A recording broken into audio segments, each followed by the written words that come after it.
saya masih berada di Jambulu Resort Bogor. Ya, kalau pada video kemarin kita membahas mengenai eh, enter atau entar. Saya review sedikit, outcome kita akan menjadi memiliki kekuatan kalau disusun dengan cara yang jelas, ditulis dan terukur. Dan agar menjadi nyata perlu diyakini, direncanakan, kemudian ada real action. Nah, kita akan membahas sekarang mengenai apa sih beda antara yakin dan percaya. Let's check it out.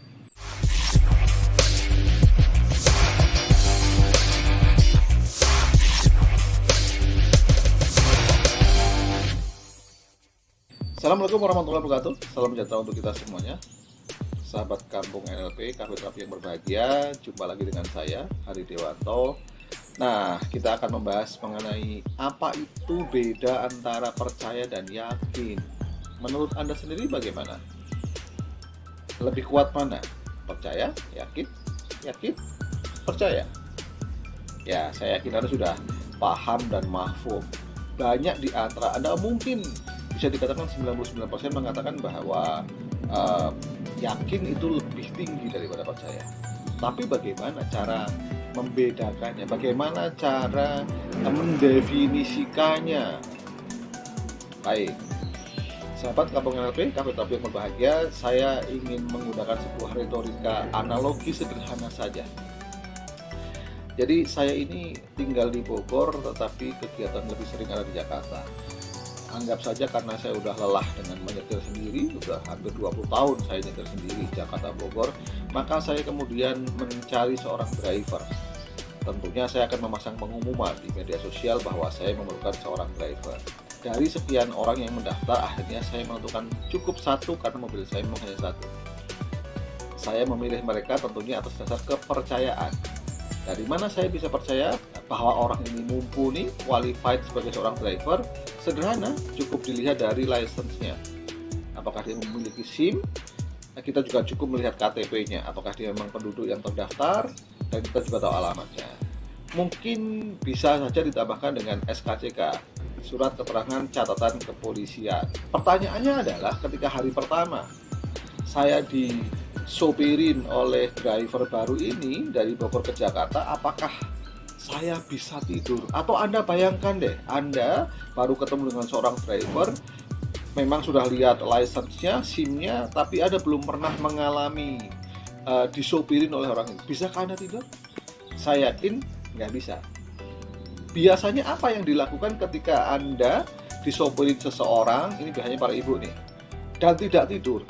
Ya, betul, biasanya Anda cerewet. Ya, biasanya kita akan selalu mengatakan hati-hati, rem kiri, rem kanan, awas gitu. Kenapa kita melakukan seperti itu? Sederhana juga jawabannya, takut celaka. Apes-apesnya meninggal dunia lah kalau kecelakaan parah, kan begitu. Nah, luar biasanya ketika kemudian kita tahu bahwa driver ini sangat lihai, dia membalapnya juga sopan, mengemudikannya dengan sangat expert. Ketika pulang dari Jakarta ke Bogor, maka saya sudah bisa tertidur pulas. Maka sahabat Kampung NLP dan Kafe Terapi yang berbahagia, sudah terjadi pergeseran. Dari yang tadinya saya hanya percaya, hanya melihat paper, dan sekarang saya sudah yakin, saya sudah bisa tidur pulas. Nah, apa maksud dari yakin di sini? Ya gampang saja cara membacanya. Kalau tadi ketika pergi masih cerewet karena takut mati, ketika kita sudah yakin bisa tidur, artinya kita sudah tidak takut mati lagi. Jadi itu rupanya yang membedakan antara percaya dan yakin. Yakin adalah Anda sudah menitipkan hidup dan kehidupan Anda kepada sesuatu yang Anda yakini ini. Nah, kalau membahas mengenai outcome lagi, outcome adalah doa. Doa dipanjatkan kepada Allah.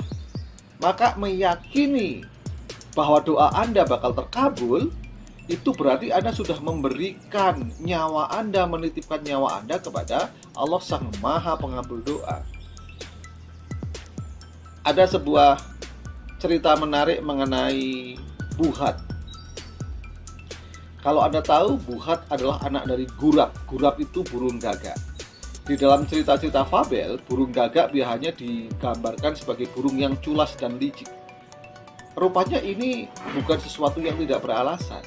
Dalam kehidupan nyata, rupanya seekor burung gagak ketika dia habis mengerami telurnya dan kemudian telur ini menetas menjadi anak-anak gagak atau gurap tadi, dikarenakan anak gagak belum memiliki bulu sehingga warnanya bukan hitam, burung gagak mulai curiga, ini siapa yang keluar dari telurku ini, kok warnanya berbeda dengan diriku. Maka dia tidak mau memberi makan. Dia kemudian terbang tapi tidak jauh, dia hanya mengamati. Nah, Allah sang pemberi hidup tidak membiarkan makhluknya terbengkalai begitu saja. Maka gurap yang baru lahir ini, anak gagak yang baru lahir ini diberikan feromon, diberikan aroma-aroma bau busuk seperti bau bangkai. Gunanya untuk apa? Memancing serangga ulat untuk mendekat. Serangga ulat mendekat ingin memangsa karena dikiranya ada bangkai. Rupanya di sana para gurap itu sudah siap-siap dengan paruh yang membuka, ciap, begitu ulat datang dimakan. Begitu seterusnya sampai ketika usia sekitar 2 minggu, bulu-bulu sudah mulai bertumbuhan. Ketika bulu-bulu bertumbuhan, maka si gagak melihat, oh itu betul sama dengan diriku, dia anakku berarti. Dia mulai turun dan mulai memberi makan, menyuapi makan sambil mengajarkan terbang. Seiring dengan hal itu terjadi, bau busuknya pun hilang. Sahabat Cafe Terapi, kamu yang berbahagia, hewan saja yang tidak memiliki pikiran, mereka memiliki naluri akan keyakinan. Si gurap tadi tidak ada yang bunuh diri, tidak ada yang takut karena dia yakin, dia memasrahkan hidupnya kepada Sang Maha Pemberi Hidup. Maka pertanyaan selanjutnya, seberapa yakin Anda dalam membuat outcome Anda? Apakah Anda sudah memberikan, memasrahkan hidup Anda kepada Sang Maha Hidup ketika Anda membuat outcome Anda? Silakan Anda jawab sendiri. Sekian dari saya, terima kasih atas perhatian Anda. Assalamualaikum warahmatullahi wabarakatuh. Salam sejahtera untuk kita semuanya dan tetap semangat.